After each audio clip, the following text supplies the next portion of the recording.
सूरत में एक बेटे ने अपने पिता की हत्या कर दी। उसे यह कहा कि उसका किसी और महिला से संबंध था।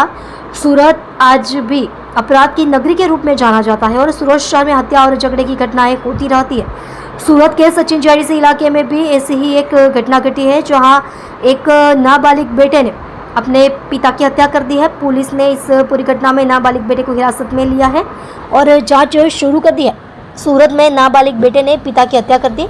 सूरत में एक नाबालिग बेटे ने अपने पिता की हत्या कर दी। यह घटना सचिन JIDC इलाके में घटी है। बेटे ने अपने पिता के किसी और महिला से संबंध होने के शक में उसकी हत्या कर दी।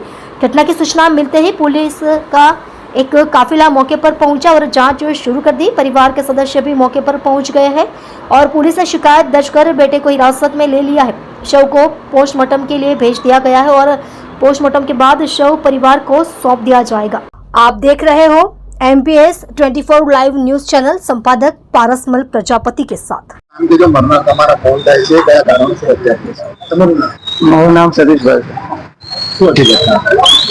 એ ઘટના હવે જે લોકો ઝઘડો કરતા હતા મેં દિવસ છોડાવીને બધાને સાઈડ પર કરી દીધા। ભાઈ ગેમ રમતો હતો, છોકરા આવીને ડાયરેક્ટ કચ્છ મારી દીધી ને ભાઈ ડાયરેક્ટ કચ્છ ફેંકી દીધી પાછળ।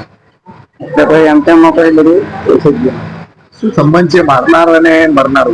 એ બાપ દીકરા સંબંધ છે। કઈ વાતને લઈને હુમલો કરાયો? એ તો મને ખબર નહીં।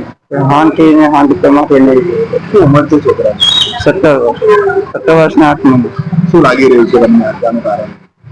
એ તો મને ખબર નહીં। હું આના હારું મારો ટીમ મને નહીં ખબર। મારો ખુદનો જ ભાઈ છે તો હું કરું છું। તમારા ભાઈના પરિવારમાં કોણ કોણ છે? શું કામ કરતા હતા? ભાઈ તો આપણે ગાર્ડન વર્ગમાં જતો ને છોકરો એ પાણીના બોટલ વર્ગમાં જાય, બિસ્લરી વર્ગમાં। શેના વડે મારી? હા, ચપ્પુથી મારી। ઘરમાં? હા, નહીં બહાર ઘરની બસ ગાડી પાસે।